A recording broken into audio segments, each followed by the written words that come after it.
Hello world, I'm Saint Dev Guy. In today's video is about prototyping. I do lots of prototyping. Sometimes for the obvious reason. I have a new tool, a new technique I want to learn, and I want to see if it will do what I think it will do before I put the energy into putting in the real project.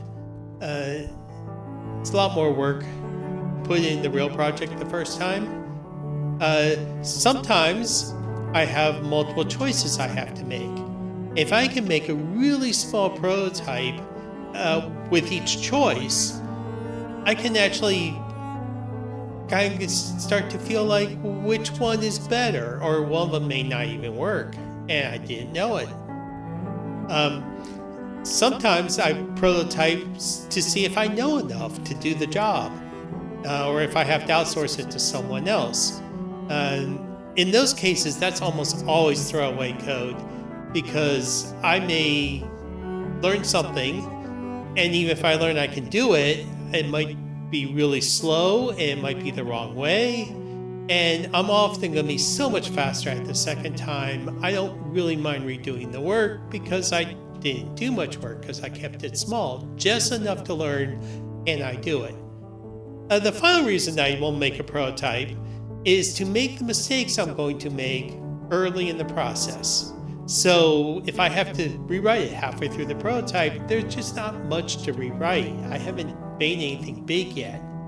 Sometimes that project will end up more or less becoming the real project if I do it first. And sometimes it's only part of it, and some of it I've made that mistake, and I'm just going to start over and keep going into the real project. A few things about prototypes though. First off, anything that doesn't meet the goal of the prototype, I'm going to speed through. I'm going to do as fast as possible. I'm going to take shortcuts. I'm going to do things I would never do in a professional project, because I'm going to assume that I'm going to throw it away and then do the real work over again. The other thing I have found is those of us who make things are used to looking at things that are incomplete while we're making them. People who don't actually make things like programs or games or even physical things are not used to looking like incomplete objects.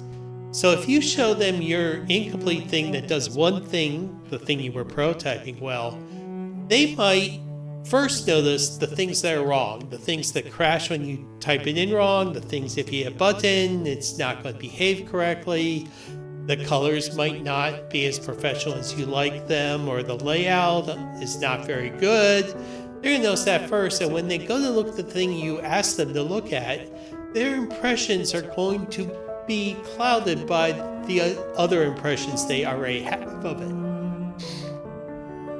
Now,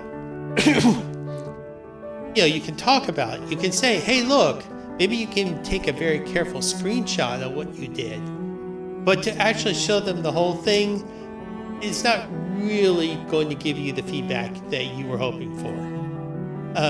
On the other hand, if it's someone who's used to making these things and you prep them ahead of time and say, hey, look, all this stuff I just kind of did real quick, but this is the part I was working on, you'll probably get much better feedback. So have fun prototyping and stay sane.